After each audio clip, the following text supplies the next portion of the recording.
The dining room of the Golden Spoon fell silent on a rainy London night when the sound hit. Sharp, public, undeniable.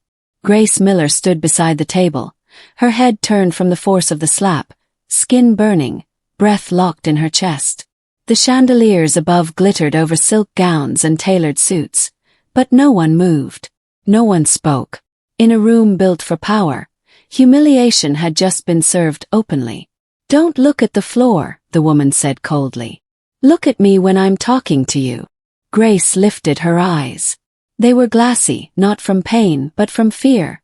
Fear of losing the job that paid for her mother's medicine. Fear of becoming disposable in a place where people like her vanished without explanation. "I said I'm sorry," Grace whispered, her voice breaking despite her effort to keep it steady.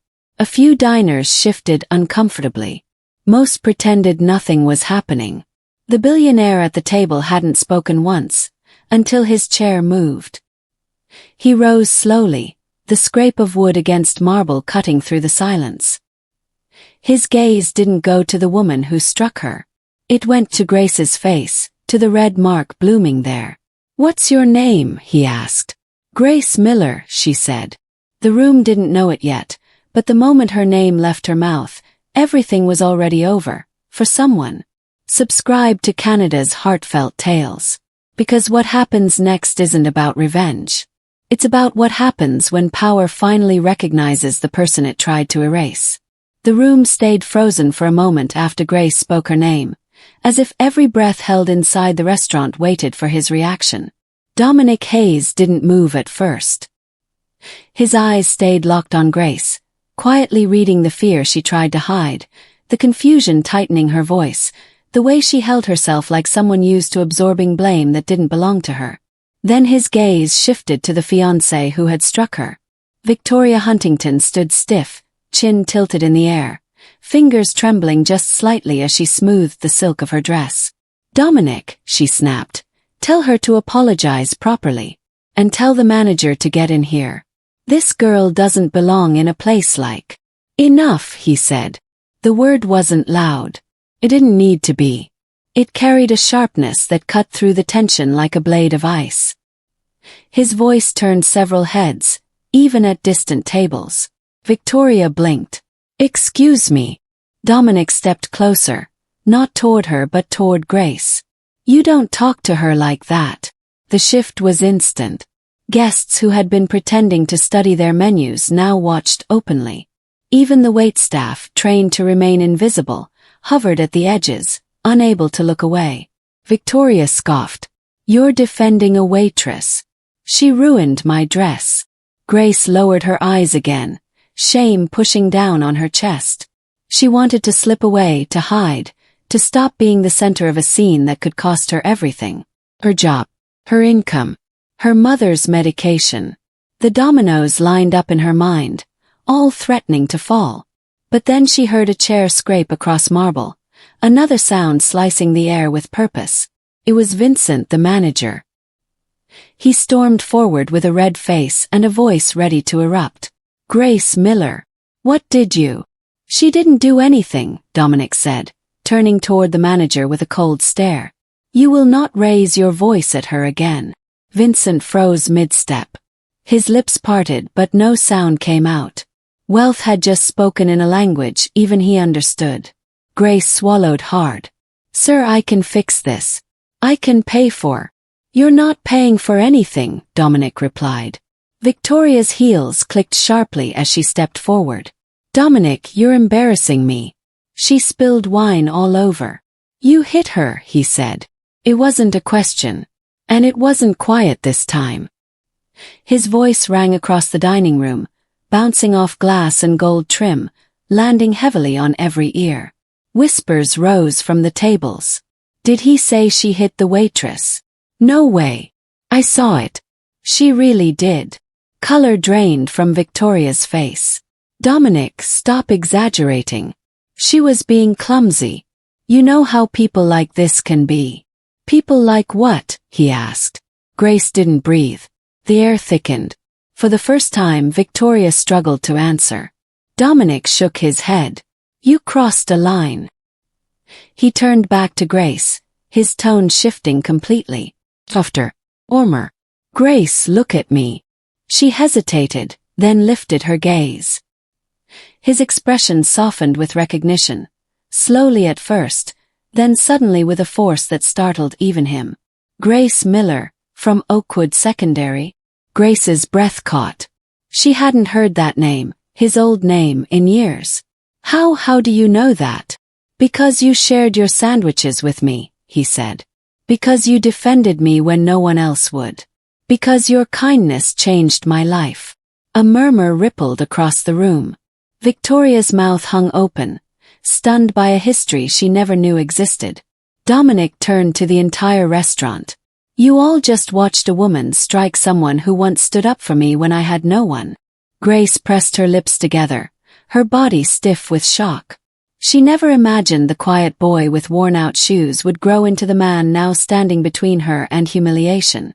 Victoria stiffened. Dominic, you're blowing this out of proportion. Let's talk in private. No, he said. We're done talking. Silence wrapped around his words. Grace could feel it. The shift in power, deliberate and precise, like someone setting the record straight after years of imbalance. Dominic took a breath. Victoria Huntington, I'm ending our engagement. Effective now. The restaurant didn't gasp. It exploded. Forks clattered. Hands flew to mouths. Phones rose in unison like a flock of startled birds. Victoria's voice cracked. You're ending, Dominic, you can't be serious. You're humiliating me. No, he corrected calmly. You humiliated yourself when you hit her. She blinked rapidly, as if trying to regain control. Do you know who my father is? Do you know the connections we have? Dominic didn't flinch. Yes. And I also know he's currently being investigated. The authorities received evidence tonight. Detailed evidence. Victoria staggered. You did this. You handed them the final straw, he replied. Her face lost all its practiced elegance. You'll regret this, she hissed. I doubt it, he said simply. Security approached. Quiet. Professional. They didn't grab her. They didn't manhandle her. They just waited. Victoria's voice fractured. Dominic, please. Don't do this. But the plea came too late. When she finally turned toward the exit, the whispers followed her. Not admiration, not envy, but the unmistakable sound of reputation shattering. Grace watched her leave, knees weak, the handkerchief still clutched in her fingers. She felt relief and guilt intertwining, unsure where one emotion ended and the other began. Dominic turned back to Vincent. Your turn. The manager's eyes widened. Yes, sir. You're fired. Vincent sputtered. You can't fire me. I've worked. Yes, Dominic cut in. And you've stolen. Overcharged suppliers. Pocketed the difference. Today alone, you tried to bill £800 for ingredients that cost 90. Gasps rose again. I own this restaurant, Dominic continued. As of an hour ago. Grace staggered. You what? Dominic faced her fully. You're the new general manager. The room erupted into small cheers, disbelief, scattered applause. Grace felt her vision blur, not from shock, but from the sudden overwhelming release of fear she had carried for years. Sir, I don't know how to run a restaurant. I'll teach you everything you need, he said. Someone once did that for me. Now it's my turn. Grace wiped her eyes. My mother. I was saving for her medicine. I already sent a doctor, he said gently. She's in good hands. The wave of emotion nearly buckled her knees. Gratitude. Relief. Hope. All tangled together. But this wasn't the end. It was the beginning of the climb. The weeks that followed were relentless. Long nights, aching feet, new responsibilities that pushed Grace past every comfort zone she had. She studied financial reports until her eyes burned, walked through the kitchen learning ingredients she couldn't pronounce, and stood in staff meetings with a voice that trembled at first but steadied with each passing day. Some nights she doubted herself. Some mornings she feared failing in front of the very people she wanted to lift up. But Dominic never hovered. He simply stood beside her, offering support when she asked and space when she needed it. Slowly, something shifted. Grace's staff, once timid, overworked, and undervalued, began to trust her. They followed her lead. They laughed again. They cared again. And the restaurant transformed with them.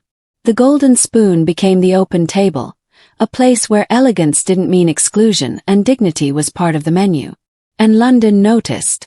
Customers lined up around the block. Critics praised the warmth of the atmosphere. Staff walked taller. Grace herself felt rooted for the first time in her adult life. But the final twist came months later. Victoria Huntington returned. Not in diamonds, not in silk, but in a modest coat and quiet steps. She approached Grace carefully. "I didn't come to cause trouble," she said. "I came to face what I did." Grace studied her. The arrogance was gone. The fire was extinguished. "Why now?" "Because the investigation caught up with my father," Victoria whispered. "He's been indicted." "No. I'm working at a community center now. What do you want from me?" Grace asked. "Nothing," Victoria answered. "Just forgiveness if you have it." For a moment Grace said nothing. The past echoed between them. The slap, the humiliation, the fear, but also the rise that followed. Grace finally nodded. "You don't owe me an apology anymore. Life already gave you consequences." Victoria lowered her eyes. "Fair enough." She left quietly. No entourage, no cameras, no glittering life to shield her from accountability. Grace didn't smile out of spite. She smiled because justice didn't always need to be loud. Sometimes it simply required balance. And this time balance was finally on her side. But the story wasn't over yet. Because one more person still had consequences waiting, and he never saw them coming. As the last guests left the open table that night, Grace stood by the doorway, watching the lights dim across a place that once felt like a cage but now carried her name in every corner. She wasn't the girl who kept her head down anymore. She'd learned that truth, once spoken aloud, can lift even the quietest soul out of the shadows. Dominic joined her, offering a small nod, not of gratitude but of recognition. She had rebuilt more than a restaurant. She had rebuilt herself. Grace stepped outside into the cool London air, feeling a calm she'd never known. Tomorrow would bring new challenges, but she no longer feared them. She had already proven what happens when someone refuses to disappear. And tonight, for the first time, she believed it. If this story moved you, please like, share, and subscribe to Canada's Heartfelt Tales to help us continue bringing stories that matter.